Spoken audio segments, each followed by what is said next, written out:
Halo, perkenalkan nama saya Muhammad Edwin Pahlevi dengan NIM 484011210112. Di sini saya akan menjelaskan dasar-dasar larutan dan kelarutan. Pendahuluan, larutan adalah sediaan cair mengandung satu atau lebih zat kimia obat yang misalnya terdispersi secara molekuler dalam pelarutan yang saling bercampur. Jaminan keseragaman dosis dan memiliki ketelitian yang baik jika diencerkan atau yang dicampur. Hal yang diperhatikan dalam formulasi dalam pembentukan sediaan cair yaitu kelarutan, stabilitas, pengawetan, kontrol kekentalan, dan penampilan sediaan secara keseluruhan. Dasar-dasar larutan dan kelarutan. Larutan dan keuntungan. Keuntungannya adalah larutan adalah campuran homogen yang terdiri dari atas satu atau lebih zat terlarut dalam pelarut yang sesuai membentuk sistem termodinamika yang stabil secara fisika dan kimia, di mana zat terlarut terdispersi dalam sejumlah pelarut tersebut.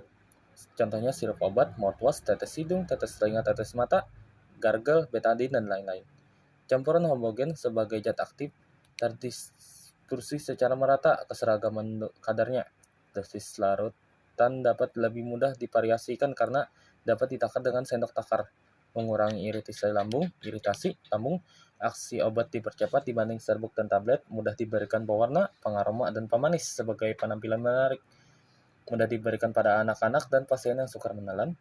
Obat penggunaan luar lebih mudah dan merata dioleskan jika dicampurkan dalam bentuk larutan. Dalam menggunakan takaran rumah tangga yang umum, kilauan ingin menghasilkan penampilan yang menarik. Keseragaman dosis pasti relatif aman. Penggolongan obat. Pertama sini seperti yang di PPT di sini ada zat terlarut, pelarut, dan contohnya. Di sini saya akan menyebutkan 3 buting. Pertama, gas, zat terlarutnya gas, pelarutnya gas. Contohnya adalah udara. Zat yang cair ditambah gas, air dalam oksigen, zat padat, gas, uap iodium dalam udara. Dan sisanya jika ingin melihat lebih lanjut bisa di pause videonya. Dan saya akan lanjut ke materi berikutnya. Larutan ideal. Tidak ada perubahan sifat dan komponen selain dari pengenceran ketika zat bercampur membentuk larutan. Tidak ada panas yang diserap dan dilepaskan selama proses pencampuran. Tidak ada penyusatan volume. Lanjut, kelarutannya kuantitatif, konsentrasi zat terlarut dalam larutan jenuh dan suhu tertentu. Kualitatif, interaksi spontan dari 2 atau lebih zat yang membentuk dispersi molekul yang homogen, contohnya melarutan gula dan melarutan garam. Lanjutnya, jenis larutan. Larutan jenuh, suatu larutan di mana zat terlarut dalam kesetimbangan tepat larut dalam batas kelarutannya dengan fase pelarutnya. 2. Larutan tidak jenuh atau hampir jenuh adalah suatu larutan yang mengandung zat terlarut dalam konsentrasi di bawah konsentrasi yang dibutuhkan untuk penjenuhan sempurna pada temperatur tertentu. Ketiga, larutan lewat jenuh. Dalam larutan yang mengandung zat terlarut dalam konsentrasi yang banyak pada suhu tertentu sehingga terdapat zat terlarut yang tidak terlarut lagi. Istilah kelarutan.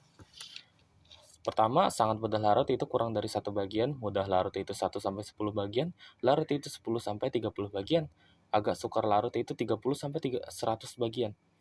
Sukar larut itu 100-1000 bagian. Sangat sukar larut 1000-10.000 bagian. Praktis tidak larut itu lebih dari 10.000. Pelarut polar. Kelarutan obat sebagian besar disebabkan polaritas dari pelarut, yaitu momen dipolnya. Pelarut polar melarutkan zat ionik dan zat polar lain. Pelarut polar seperti air bertindak dan mekanismenya sebagai berikut. Disebabkan karena tingginya tetapan dielektrik yaitu 80 untuk air. Pelarutan polar mengurangi gaya tarik-menarik ion dalam kristalan yang bermuatan berlawanan seperti natrium klorida. Contoh, kloropom mempunyai tetapan elektrik 5 dan benzena 1 atau 2. oki senyawa ionik praktis tidak larut dalam pelarut ini. Pelarut polar memecahkan ikatan kovalen pada elektrolit kuat dan reaksi asam basa karena pelarut ini bersifat amfiprotik. Faktor yang mempengaruhi kelarutan. 1. Sifat solut dan solvennya. Kedua, konsolvensinya. Ketiga, kelarutannya. Keempat, temperatur. Kelima, salting in dan salting out. 6. Pembentukan kompleks. Yang mempengaruhi kecepatan kelarutannya yaitu adalah ukuran partikel dan suhu pengadukannya. Yang membedakan antara kecepatan kelarutan dan juga faktor yang mempengaruhi kelarutan yaitu di sini adalah yang mempengaruhi dari segi kelarutannya, bukan dari cepat atau lambatnya, cuman di sini dari segi dia tuh mau larut atau tidak gitu. Sedangkan dari segi kecepatan ini dia pasti larut, cuman larutnya itu bisa membutuhkan waktu yang lebih lama jikalau ukuran partikel, suhu dan pengadukannya ini tidak sesuai dengan yang diinginkan seperti gula. Gula itu dia akan cepat larut apabila di suhu yang tinggi. Mungkin bisa membutuhkan waktu beberapa detik. Jikalau gulanya yang di suhu normal itu akan membutuhkan waktu mungkin beberapa menit sehingga sampai akan larut gitu maksudnya. Nah, jadi yang faktor yang mempengaruhi ini berbeda jadi dengan yang namanya faktor kecepatan larutan seperti itu. Dan sekian, terima kasih. Ini adalah PPT buatan saya. Semoga bermanfaat dan Assalamualaikum warahmatullahi wabarakatuh.